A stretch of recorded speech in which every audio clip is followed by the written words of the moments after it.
Hey Winter Heel fans, welcome back. Thanks for being here. So we are talking about Season 3, Episode 7, Champagne for my real friends, real pain for my sham friends. Good saying. I agree with Joy on that one. Once again, I am going to watch the episode first, and then I will listen to the podcast and give you my thoughts. So let's get into it. Okay, I legit don't know which dream was funnier.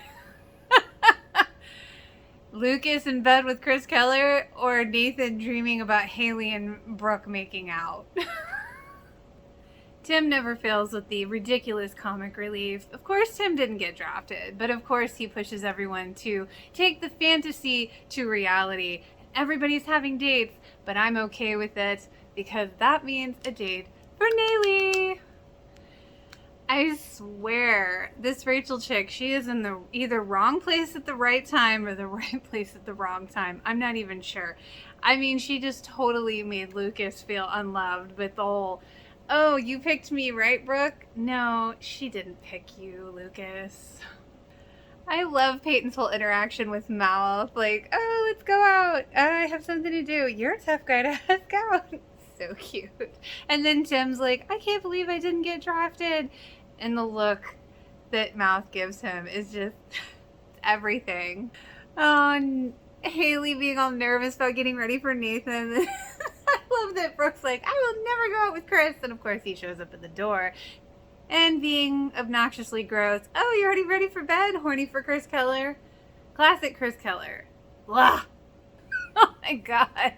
I love everything about Haley just being like, Brooke, this was your idea. I did all this crap for you. You are going on this date with Chris.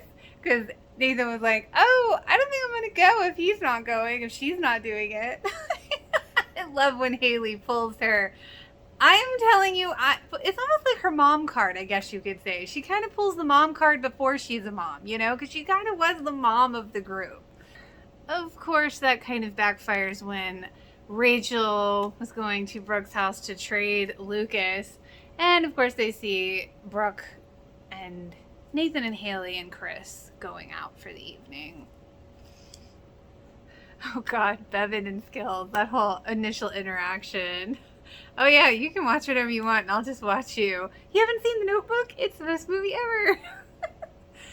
Oh, and then Mouth, of course, being wonderful Mouth, he goes to read to an elderly man in an old folks home. And of course, it's Tom Bosley, for those of you who don't know, he's mainly known for the dad on Happy Days. Aw, Peyton wanting to spring him from the old folks home for a few hours of fun. He's like, lady, I would rob a bank for you if you asked me nicely. Okay, gross when Chris Keller smacked that girl's ass and put money in her friggin' bathing suit. That's gross. Okay, ew. Not even cool back then. Like, really not cool now. But I'm just gonna say, Haley and Nathan on the beach, for those of us who know, foreshadowing. Ugh. And then they find that their beautiful wedding spot is just completely paved over. And of course, you know, Chris has to be, oh, Paradise Gone seems appropriate. Ugh, why are you here, dude? So this is the episode that I was referring to before about Deb and Karen going and defacing Dan's billboard. She's like, stop, you're being so responsible. Well, that's who I am. Very true. Very true. Yeah, Rachel telling a basketball star, if you make a shot, I drink. If I make a shot, you drink. And he just hoops it in. Yeah, that was a bad decision. And oh my God, go-karting with Mouth and Peyton and Fireball. Well, Bevan certainly knows how to get a guy to watch a movie they don't want to watch. Oh my God, Karen and Deb are so excited about defacing his billboard. And then a bird scares them and knocks the ladder away. Uh-oh. Chris Keller, why are you stealing coins out of the fountain at the mall? Oh, because you're an ass. Yeah, Nathan, why haven't you beat up Chris Keller yet? It's a fair question that Brooke asked him. And then she asked, if you were going to ignore Haley all night, why'd you come? Yeah, all you have to do is take her back. Yeah, just like you, all you have to do is take Lucas back. It's not so easy, Brooke. Ooh, he's got a point. Thank you, Haley, for taking that change that Chris pilfered from the fountain and throwing it back in. And then he started putting his arm around Haley, and here comes Nathan. What is going on? I do like that Nathan showed some jealousy. Come back here, Keller, I'm not done with you. And Haley, come back, Brooke, I'm not done with you. And then she sees her shirt designs in the window, and she's in awe for the moment. I did love Karen's laugh when Deb's like, take off your clothes, we're getting down from this billboard. I love that Skills got into the notebook. I'm so glad Haley and Nathan had their little chat, but I love that he's like, he's like, what are you thinking? And she's like, I'm just praying for rain. That's foreshadowing, folks. Rain is their thing. Oh, Rachel, blindfolding Lucas to make the shot blindfolded if him and Brooke are meant to be. And then when he pulls the blindfold off, she's topless. But at least he tells her to get dressed. Thank God. Lucas is firm and that Brooke is for him. And now Brooke is realizing Lucas is for her. And of course, Chris has to ruin the moment and say, actually, my name is Chris. But I loved when she just put her hand on his face and pushed it away. Like, there you go. You can leave now. Bye. Oh my God, how perfect was that whole speech that Haley gave to Nathan. Ah! Oh my God, Skills. So much love. Can we cuddle? Oh my God.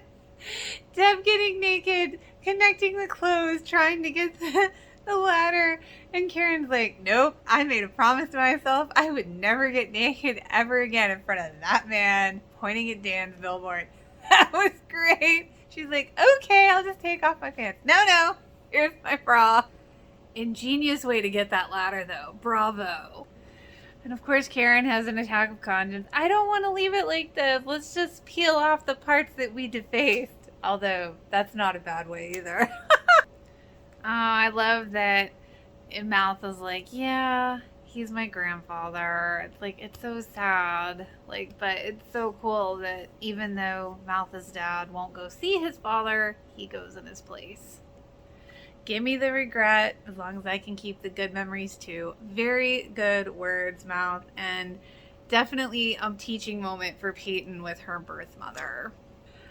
I really love that Nathan wrote his own prediction with Haley's prediction, where Lucas and her do their yearly prediction thing. And I like that she's like, what's to stop me from reading yours? And he goes, I guess I'm just going to have to trust you. Talk about an entirely different type of temptation. Oh, Rachel's cynicism and yet kind of realism comes out in that moment between her and Lucas when he's about to go up to Brooke's apartment. And then, of course, Bevan totally notebooked Skills. Oh, I forgot about the parts that they peeled off of the billboard. Say erectile dysfunction. So it says Dan Scott for erectile dysfunction.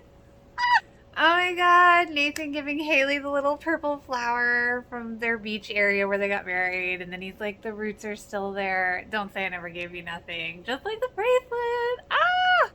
Okay, wait a minute. I forgot about that at the end. Brooke is in bed with Chris. Why? Tell me this is another bad dream. I don't think it is, but I totally forgot. What the hell? Okay. Wow. On to my thoughts about the podcast. Okay, so right off the bat, I had to disagree that I do think in this episode, the biggest thing for me at least was the progression of Haley and Nathan, because before that, there wasn't really a lot. Yes, we as the viewers saw Nathan coming around, I guess, but not directly with her.